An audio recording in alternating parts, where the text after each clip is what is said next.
you, thank you.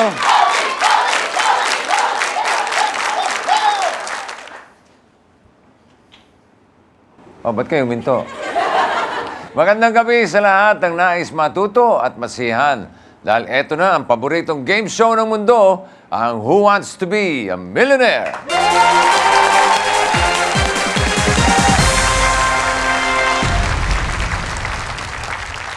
Madalas ay tiyaga ang kailangan para makaupo dito sa ating hot seat. Ang ating unang contestant, di lang isa, di lang dalawa, di lang tatlo, 8 beses siyang nag-audition. People, what can you say about that? Ensayado kayo, ha? Sino siya? Eto, panoorin natin. Di ako nagkamali, ang lahat ng tiyaga ko ay may magandang patutunguhan. Di ko talaga sukat akalain na matatawagan ako. Kinalimutan ko na nga na mapipili ako. Si Gailo ay mabait siya, matulungin at mapagmahal sa mga kapatid. Gusto ko talaga makasali kasi gusto ko talaga matulungan ang pamilya ko. Kasi nakita ko yung pagod ng nanay at tatay ko sa pagpapaaral sa amin. Gusto ko rin ibalik yung paghihirap nila. Siya yung parating tumutulong sa amin. Kung ano man ang problema namin, siya yung nagpapaluwag ng puso namin na sinasabihan kami na huwag kayong mag-alala at tutulong ako sa inyo at tutulungan ko rin yung mga kapatid ko. Pinupuntiri ako mapanalunan ay ang 2 million pesos. Kasi sa tagal ko na nag-audition, ayoko naman na may amount lang ako na ita-target. Sana mapanalunan mo yung 2 million para makabili din tayo ng sariling bahay. Bossing, sa tagal ko naghintay na makaupo sa hot seat, di ko napapakawalan ng 2 million pesos, kaya maghintay ka lang dyan. Mga chup-chup! Kaya, mga kapatid, please welcome Eduardo Gailo Pahinag Jr. Gailo! Basa ka pa ng ulan. Nakita ko, nakapayong ka pa kanina. Oo nga ho eh. Ha? Ganong katsaga ang pag-audition mo, ha? Opo, bossing. Gailo, ang pangalan, parang ibang tunog, ha? Parang tunog milyonaryo. Sana nga po. Bago nating pag-usapan tungkol dyan sa pangalan mo, kung saan galing yan, umupo ka na muna sa hot seat. Okay, Gailo? Thank you.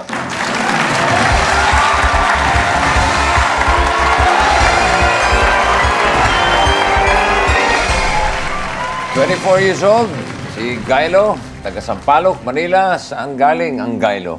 Gailo, naisipan lang po yun ng mga tita ko.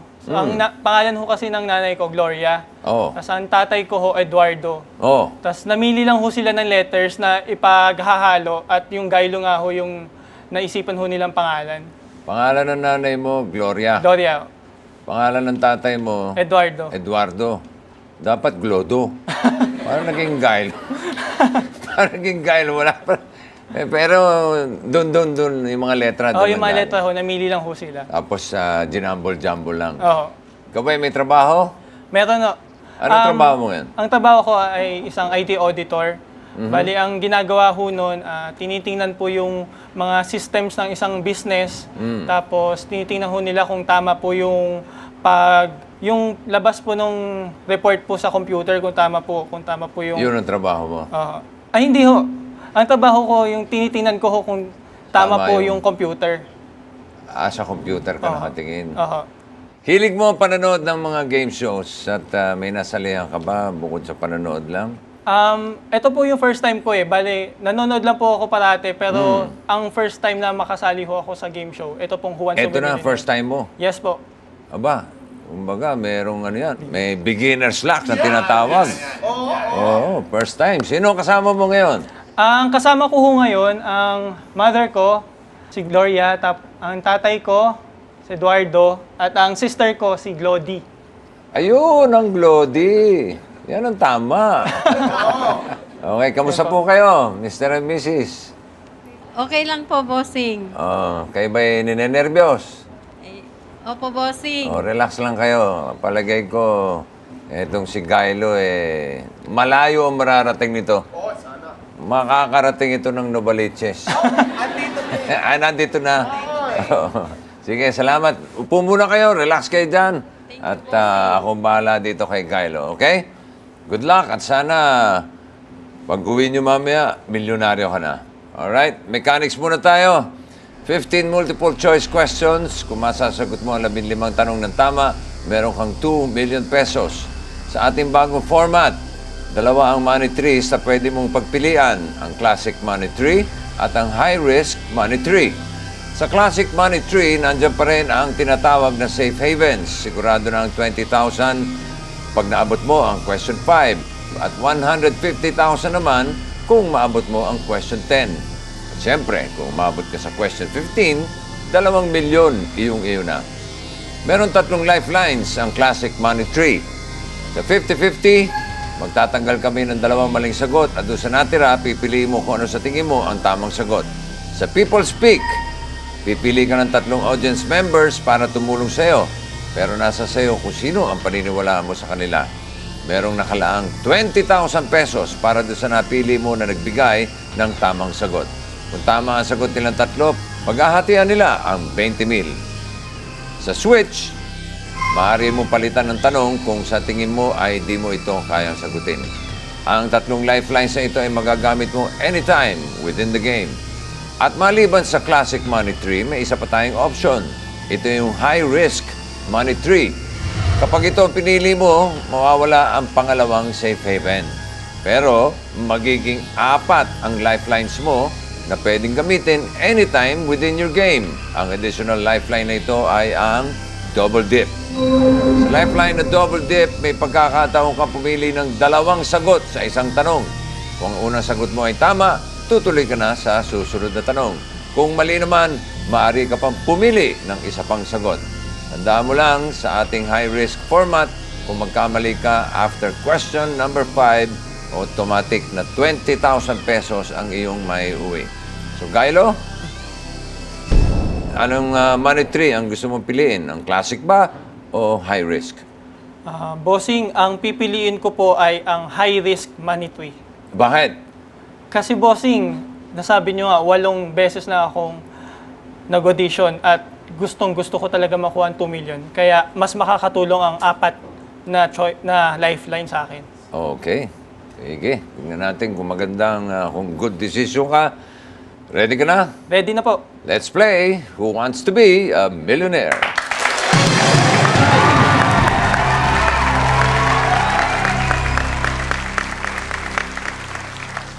Unang tanong for 1,000. Aling parte ng katawan ang ginagamit na pangsipol? A. Mata. B. Buhok. C. Bibig. D. Singit. Parang di naman po pwede ang singit. Bossing. Malay mo. Bossing C. Bibig. Is that your final answer? Yes, bossing. That's my final answer. Marunong ka bang sumipol? Marunong naman, no? Sample nga. Teka.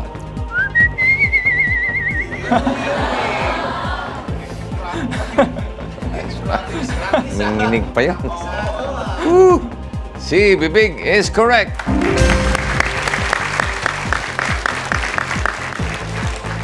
Pangalawang tanong for 3,000 pesos.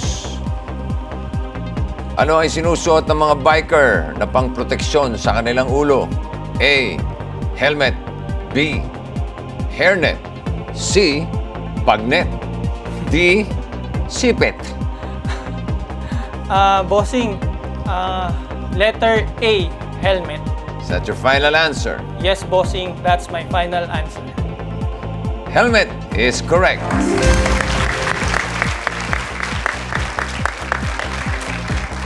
Question number 3 for 5,000 pesos. Sa landline telephone, ano ang I sa IDD?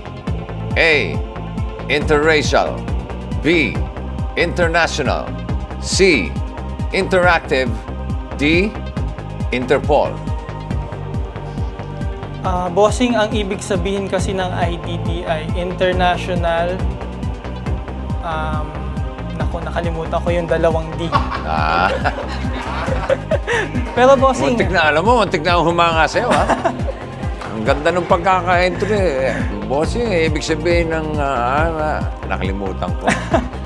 Pero bossing, sigurado po ako na ang ibig sabihin ng I sa IDD ay international. Is that your final answer? Yes, bossing, that's my final answer. Sana pala natanong sa'yo kung ano yung DD. Nakabut niya nga ako hindi. Isipin mo, ano yung DD? Hindi ko na humaalala po. Para sa mga BB. Oh, hindi nyo makuha. Hindi nyo makuha. Nakuha mo. DD, para sa DD.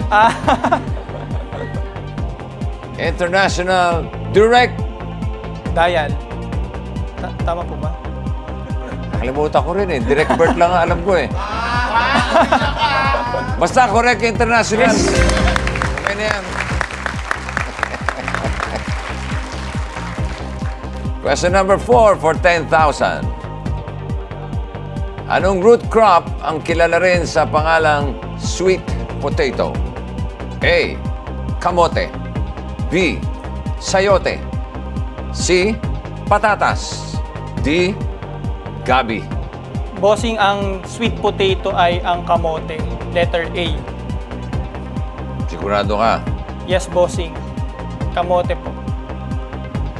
Is that your final answer? Yes, bossing, that's my final answer. Kamote. Hindi ka kaya mga mote. Ano ba kasabihan yun, no? Nangamote. Nahirapan. Eto, kamote. Tama. 10,000 pesos na ang pera mo. At eto na ang kaisa-isang safe haven question natin, okay? Kylo? Ano ang karaniwang ginagamit na pang-alis ng nail polish? A. Ascorbic acid. B. Varnish. C. Acetone. D. Muriatic acid. Bossing, yung varnish pang furniture siya eh. Tapos ascorbic acid, yan ata yung vitamin C. At yung muriatic acid. Ayaw Parang mo delikado ho ata inumin yan eh. So, bossing, ang sagot ko ay letter C, acetone. Is that your final answer? Yes, bossing, that's my final answer. Acetone is correct. 20,000 pesos. Sigurado na yun. Okay. Abay, mainit na. Okay pa naman po. Okay pa? Kaya pa. Alright, tuloy na natin.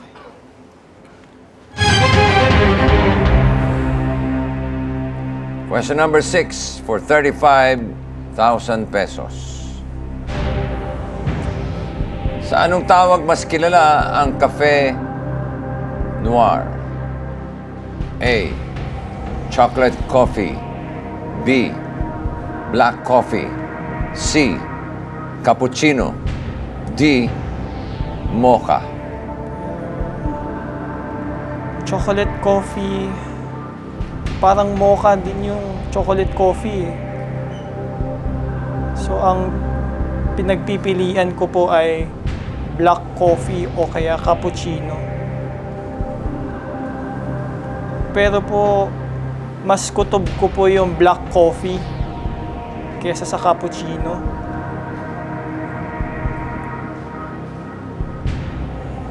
So, anong sagot mo? Black coffee po. So, sinunod mo lang yung kutob mo. Yes po. Sigurado ka sa sagot mo? Yes po, black coffee. Is that your final answer? Yes, bossing, that's my final answer.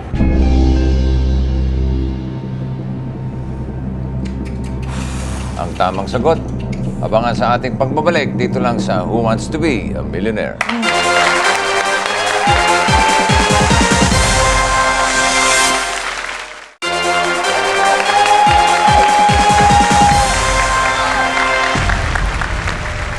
Patuloy ang pagsabog ng kasiyahan dito sa Who Wants to Be a Millionaire. 20,000 pesos na ang laman ng kaban ni Gylo. Patuloy pa kaya ang kanyang pagangat? Ito yung tanong, sa anong tawag mas kilala ang Cafe Noir? Chocolate coffee, black coffee, cappuccino, mocha. Ang kutob niya, at yun ang kanyang sinagot, ay letter B, black coffee.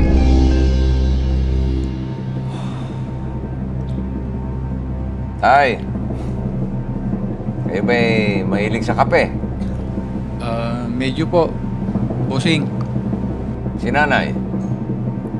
Hindi po masyado, bossing.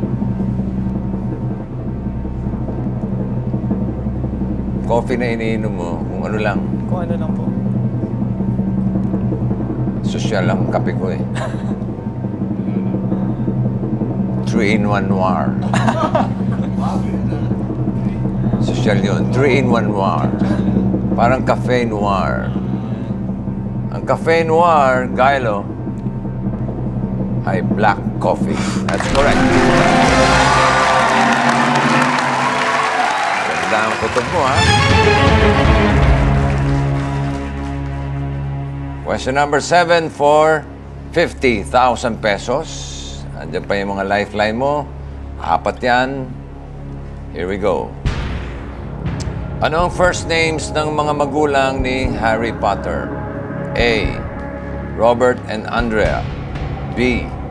Mark and Amanda. C. James and Lily. D. Paul and Elizabeth. Bossing, yung Harry Potter na books, nabasa ko siya. So, from book 1 to book 7. Ako.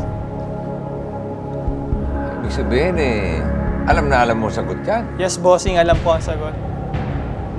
At ang magulang ni Harry Potter ay sina James Potter and Lily Potter. Letter C. You sure?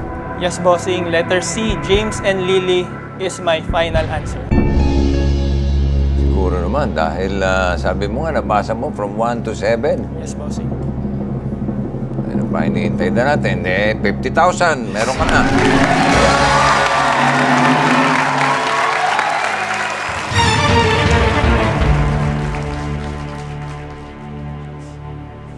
Question number 8 for 70,000 pesos. Sa Olympic archery, ano ang tawag sa lalagyan ng arrows o projectiles? A. Satchel. B. Packer. C. Duffel. D. Quiver. Bossing, kapag duffel, ang naiisip ko kasi dito yung bag eh. May bag kasing duffel bag. Tapos kapag satchel naman, parang hindi siya related sa archery. Parang lalagyan lang siya ng gamit. Bossing, ang sagot ko ay quiver. Ano yan? Kutob? Familiar po yung yung quiver sa akin. Sa mga nabasa ko din ho, parang mas familiar sa akin ang quiver. Wala pa akong naririnig na packer na lalagyan. So, ang sagot mo ay, Letter D, quiver. and is that your final answer? Yes, bossing, that's my final answer. Quiver is correct.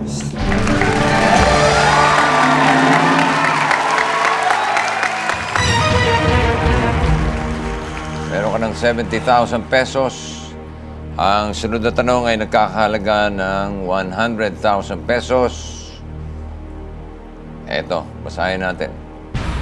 Ano ang F sa initials ng dating US President na si JFK? A. Frick. B. Fitzgerald. C. Fontan. D. Fort Worth. Bossing, kilala ko tong si JFK. Siya yung inassassinate na presidente ng Amerika dati. Ang ibig sabihin ng JFK ay John Fitzgerald Kennedy. So, bossing, ang magiging sagot ko po ay letter B, Fitzgerald. Is that your final answer? Yes, bossing. Letter B, Fitzgerald, is my final answer. Kilala mo talaga, ha? Yes, bossing. Kilala ko po. Si JFK, ha? Yes, bossing. Asintado ba ang sagot ni Gailo? The correct answer will be revealed after the break. Magbabalik ang Who Wants to Be a Millionaire.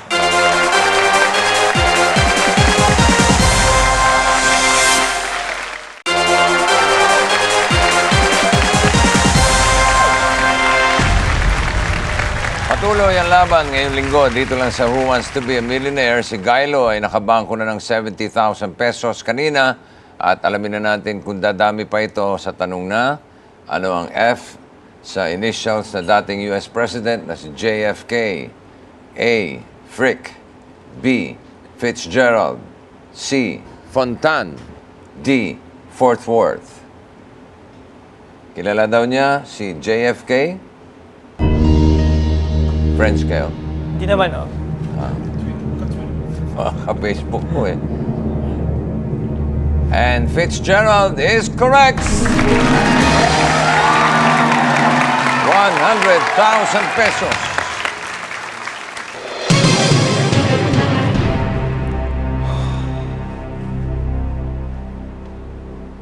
Ikasampung tanong for 150,000 pesos. Ano ang nilalaman ng isang ossuary? A. Abo ng namatay. B. Buhok ng namatay. C. Buto ng namatay. Or D. Kuko ng namatay. Ossuary. Bossing, na yung swari na parang related siya sa patay. So yung pagkaka-wordings po, ossuary. May mortuary po kasi. So yun po yung kung saan po ini-embal mo yung mga patay. So ang iniisip ko po kung ano po yung ibig sabihin ng OS. Bossing, yung buto po, ang naalala ko po, osteoporosis. So yung OS po doon, yung osteoporosis po related sa buto. So yun po yung na-associate ko po doon sa ossuary po, buto.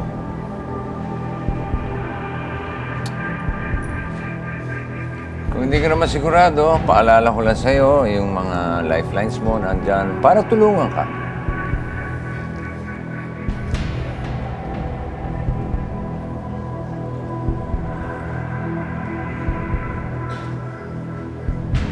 Bossing, gagamitin ko po ang aking lifeline. Ano ang gusto mong gamitin?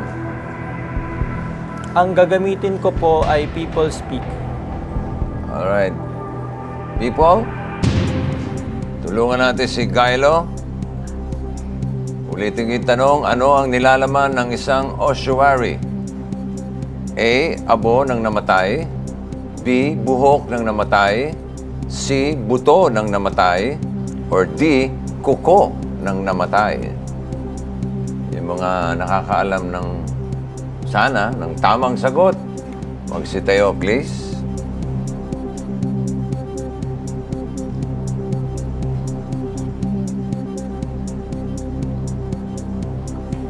Okay, dyan sa mga nakatayo, pipili ka ng tatlo, Gailo. Yes po.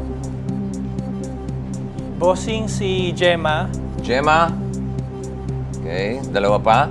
si Randy, Randy and si Patrick. and Patrick. Yung mga hindi napili, magsiupo na please. Unahin na natin si Gemma. Hi, Gemma. Hi. Anong trabaho? Teacher po. Okay, ano po tinuturo nila? English. English. Naku, di alam nyo kung ano ibig sabihin ng ossuary. Ano ang nilalaman ng isang ossuary? Si po. Buto Pa. ng namatay. Buto. Buto Opo. ng namatay. Sigurado po kayo? Opo. Okay. Si Randy. Hi, bossing. Good evening, Randy. Good evening po. Ano ang nilalaman ng isang ossuary? Letter C po, yung buto. Buto rin. Yes, sir. Sigurado yun. Sigurado po. Based link din po dun sa analysis ni sir po. Parang pinakinggan lang yung analysis mo, Patay tayo dyan, bossing. Patrick! Ano ang nilalaman ng isang ossuary? Same po. Letter C. Kasi kung ossuary po, medyo malapit-lapit po siya sa buto na namatay. So, para sa'yo, letter C rin. Yes po, bossing. Buto ng namatay. Buto na namatay. Okay. Gailo. Nadinig mo naman yung mga sagot nila, yung mga explanation nila. Parang binase lang doon sa explanation mo. Patay tayo. So, ano ang sagot mo? Bossing, susundin ko po sila. At ang magiging sagot ko po ay letter C, buto ng namatay. Meron ka ng 100,000, ano? Yes, bossing. Pag tama ang sagot mo, magiging 150,000. Pag mali, paalala ko lang sa'yo, 20,000 ang babalikan mo. So, is that your final answer? Yes, bossing, letter C, buto ng namatay is my final answer.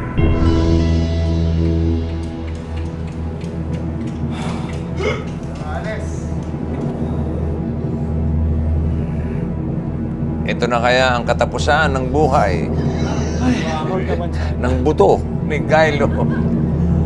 Let's find out when we return. Ito ang Who Wants to Be a Millionaire.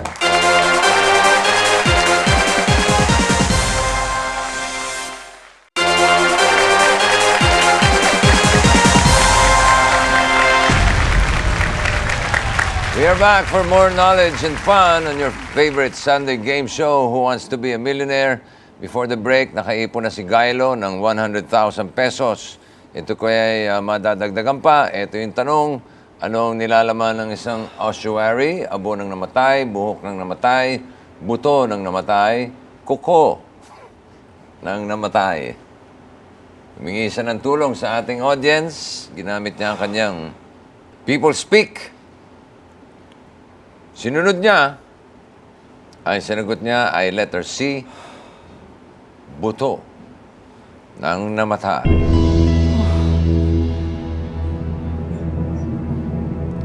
Alam namang kuko ng namatay, kunin mo.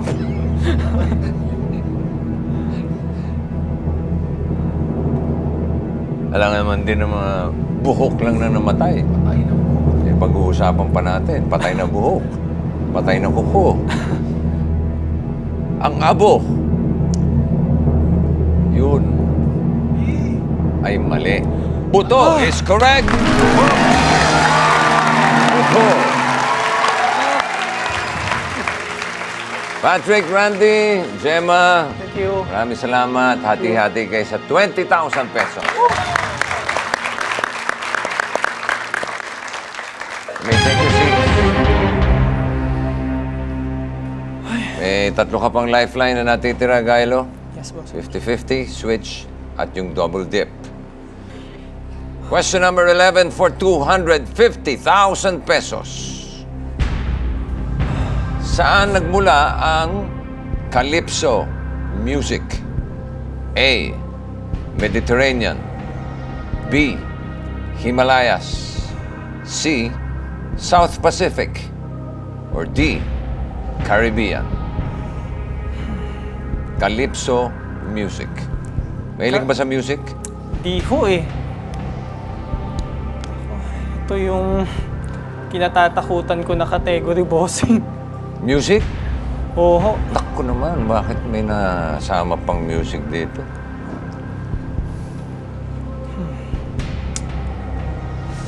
Bossing, gut feel uli na Mediterranean.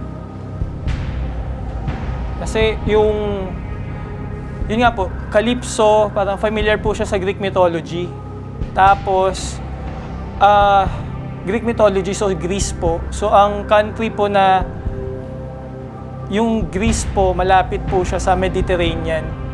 Yung Himalayas po, yun po yung may Mount Everest. So, medyo sa may China part po siya. Tapos, South Pacific, yun po, Pacific. So, nasa side po natin siya eh. Pero, hindi ko po siya na-associate sa ganun pong region. Tapos, Caribbean po, yun po yung malapit po sa South America.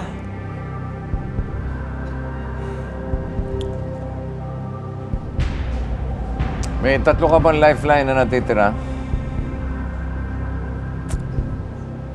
Hindi naman kita minamadali. Pwede mo naman pag-isipan pa ng konti. Ang pera mo ngayon ay 150,000. Pag nagkamali ka, balik ka sa 20,000. That's a difference of 130,000 pesos. Laki rin yun.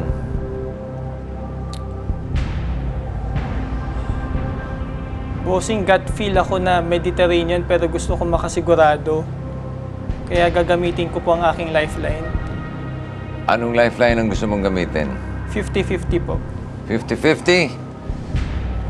Mawawala ang 2 maling sagot. Tignan natin. Ayan na! Naku, ano ba nangyari dito? Ano nangyari sa gut feel mo? Nawala yung Mediterranean. So, ang natira ay B, Himalayas, and D, Caribbean. 2 na lang yung pagpipilian mo.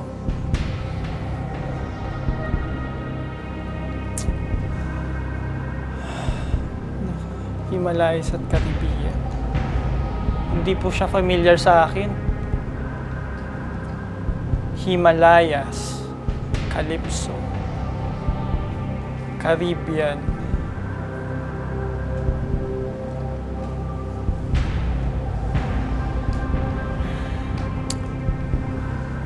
Bossing, wala akong idea kung ano yung isasagot ko. Pili ka sa 2. Delikado po eh. Kung piliin ko po yung isa, tas mali. May 50-50 chance po ako na tama ang magiging sagot ko. Eh, bossing, ang lifeline, ang safe haven ko ay 20,000. Bossing, pwede pa pong gumamit ng isa pa pong lifeline. Pwede. Bossing, gagamitin ko po yung double dip. Sigurado ka? Yes, bossing, sigurado na po. Alright. So, ibig sabihin yan sure shot na to. Ano ang una mo sagot? Bossing, unahin ko po muna yung Caribbean. Caribbean. Is that your final answer? Yes, bossing, that's my final answer. The answer when we come back. Dito lang sa Who Wants to Be a Millionaire?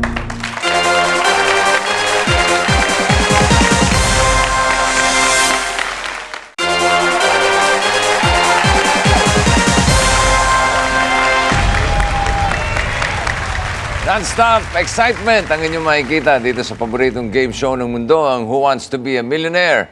Gayalo is well on his way to the top. So far, umabot na siya sa 150,000 pesos at alamin na natin kung aabot siya sa 250,000. Sa tanong na ito, saan nagmula ang Calypso Music? Gumamit siya ng 50-50. Ang natira ay Himalayas at Caribbean. Hindi pa siya nasiyahan. Ginamit na rin niya ang kanyang double dip at ang una niyang sagot ay letter D, Caribbean. Bagay, pag nagkamali ka rito, you have another chance to answer.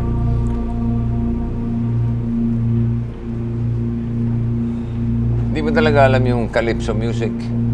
Hindi ho talaga. Hindi.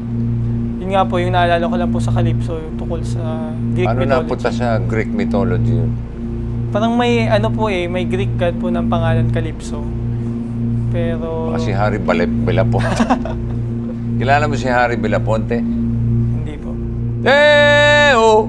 Come Mr. Taliman, tali ng sapatos. Si Harry Belafonte ang King of Calypso. And Caribbean is the correct answer.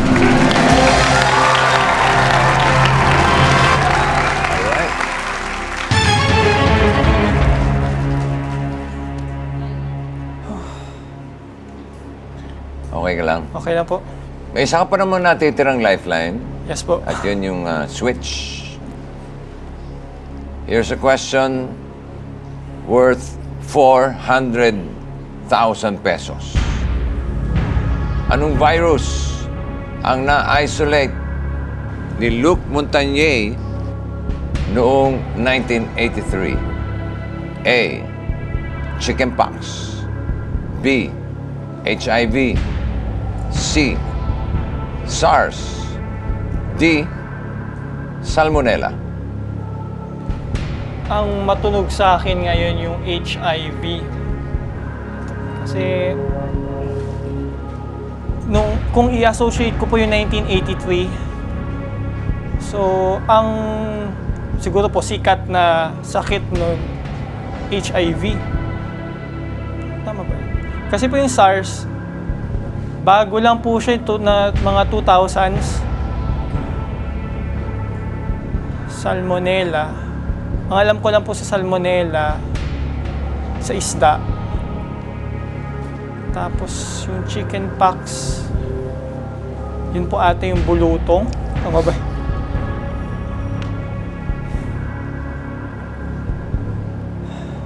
Luc Montagnier, 83. Bossing,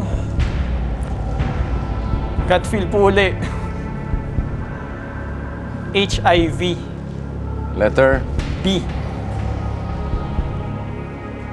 Sumasagot ka na ba?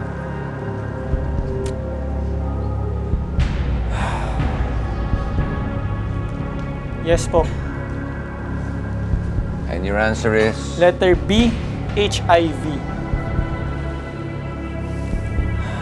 Is that your final answer?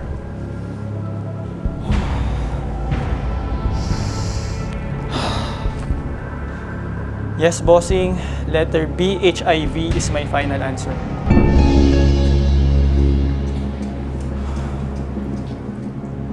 Okay pa kayo, Nay? Tay? Okay, bossing. May isa ka pang lifeline na natitira. Ba't di mo ginamit?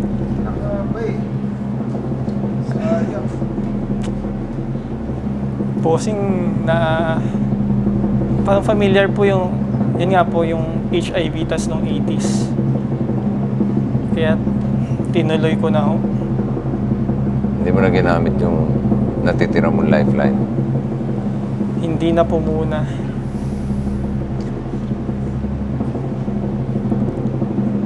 Mabuti na lang. HIV is correct! 400,000 pesos!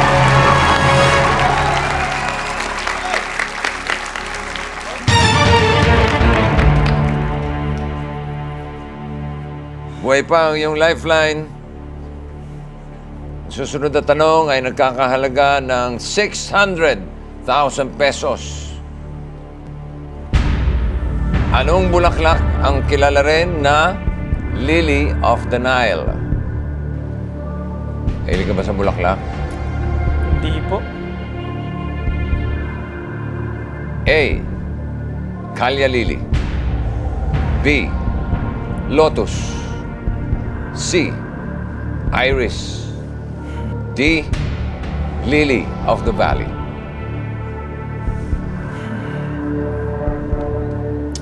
Anong bulaklak ang kilala rin na Lily of the Nile? 600,000 pesos. Lily of the Nile. Bossing yung Lily of the Valley, parang Lily of the Nile tapos Lily of the Valley, parang inulit lang po niya eh. Yung Calya Lily, may lily siya pero ano ibig sabihin ng Calya? Alam ko lang po yung banda na Calya Lily. Tapos po Iris, parang sa mata naman po yung naiisip ko eh, parang hindi po ako familiar kung may iris po na bulaklak. So ang matitira po sa akin, letter B po, lotus. 400,000 na ang pera mo. Kylo, ito'y paalala lang. Pag tama ang sagot mo, magiging 600,000 na lalapit na sa ating inaasam na milyon. Pero pag nagkamali ka, babalik ka sa 20,000 pesos. Dahil ang nilalaro natin ay ang high-risk money tree. Ang depresya nun ay 380,000 pesos. So, pag-isipan mo maigi. Sabi mo nga, gusto mong iuwi yung 2 million. Kailangan ng iba yung pag-iingat.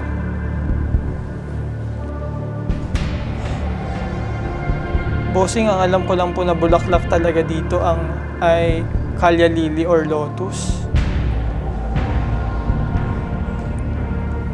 Pero parang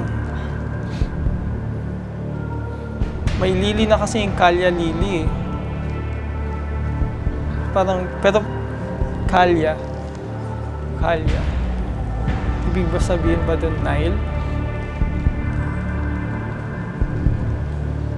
Bossing, ang pinagpipilian ko na po ngayon ay Calya Lily or Lotus. Kasi naisip ko po, Lily of the Nile. So baka ang ibig sabihin po ng Calya ay Nile. Kasi may lili na siya eh. Lotus. Yun lang po yung kilala ko po talaga na bulaklak, yung ma-identify ko po, Lotus. Pero yung Lotus kasi associated siya sa China.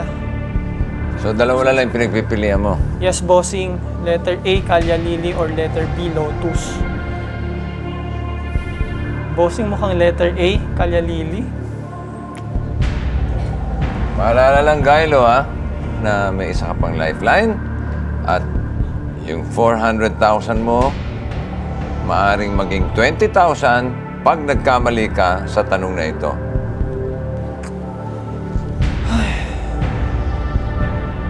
Pero kung sigurado ka naman sa sagot mo, come on. Bossing, di po ako sigurado sa sagot ko eh. Puro kutob eh.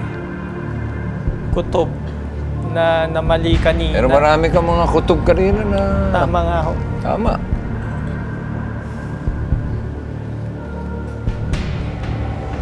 Bossing, gagamitin ko na lang po yung last lifeline ko. At yun na yung switch. Yes po. Ibig sabihin eh, kakalimutan na natin to. Opo. Hindi ka na sasagot. Kahit gusto ko man pong sagutin, bossing, hindi po ko makakasigurado po na Natama yung sagot natama mo. po yung sagot ko. At gagamitin ko na po ang aking huling lifeline. Which is switch. Yes po. Are you sure? Yes, bossing, I'm sure. Alright. Kalimutan na natin itong si Lily. So ano sana isasagot mo? Ito katuwa na lang. Bossing, letter A. Talagang Calya Lily, ah. Kasi po may lili na siya eh. So baka ibig sabihin ng Calya ay Nile. Hindi mo tinuloy.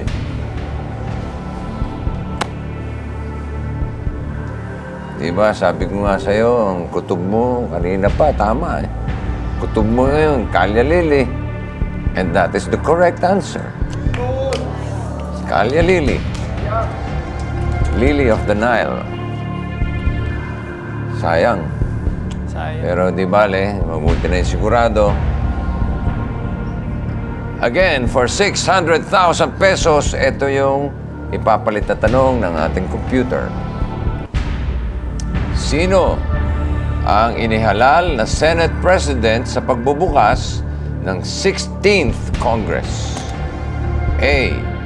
Juan Ponce Enrile. B. Jovito Salonga. C. Franklin Drilon. Or D. Manny Villar. 16th Congress. 16th. Bossing kung ngayon po kasi, di ba po nag-election po 2013? So, di ko lang po sigurado kung yung 16th Congress po is 2013, eliminated na po si Jovito Salonga at Manny Villar. Kasi hindi na po sila current senators ngayon. Bali, ang current senator na lang po ay si Juan Ponce Enrile and Franklin Vilon. Alam ko po nung nagbukas po yung Congress, ang Senate President po kasi last year si Juan Ponce Enrile. Tapos si Franklin Vilon, siya ang pumalit. Siya ang current Senate President. So, ano sagot mo? Bossing, kung ang pagbabasehan ko sa 16th Congress 2013, ang magiging sagot ko po ay si Franklin Vilon. Letter? C. Your answer is? Letter C, Franklin Vilon. Is that your final answer?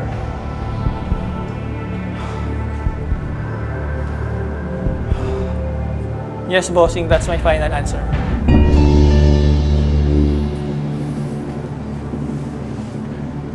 Yun lang naman ang problema dun eh, kung kailan yung 16th Congress eh. Pang ilang Congress yung nakaraan, pang ilang Congress yung ngayon.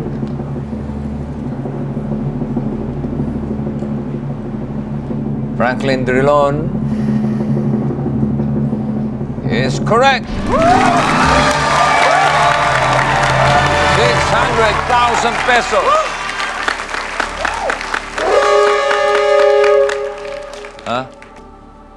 Wala na oras? Wala na. Oh, come on. 1 million na yung susunod eh. Wala na tayong oras. Gailo, paano ba yan? Susunod na. Tago ko muna yung 600 mo, ha? Sige po. Okay? Patago na lang po muna. Oo, at ihahanda ko na yung 1 million.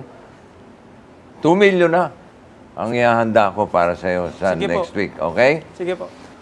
Alright. Aabot kaya sa 2 million. Ito si Gailo. Abangan natin next week. Thank you, Gailo. Mami, Daddy, thank you. And Glody, bossing. thank you. At ito po si Big Soto. See you next Sunday dito sa paboritong game show ng mundo, ang Who Wants to Be a Millionaire? Here's a question, Gailo. For 1 million pesos, wala ka ng lifeline, natitira na lang, gut feel. Bossing, itutuloy ko na sa sagot po ako. Sigurado ka? Meron ka ng 1 million! Pero di pa tapos ang laban. Meron pa tayo isang tanong. Dahil lang yung nilalaro ay yung high risk money tree. Pag tama, doblado. Pag mali, balik ka sa 20,000. Handa siyang itaya ang lahat. Sa tagal-tagal ko pong naghintay na umupo dito, forgo ko po ang 1 million at sasagot po ko. 2 million or 20,000. Is that your final answer? Final answer.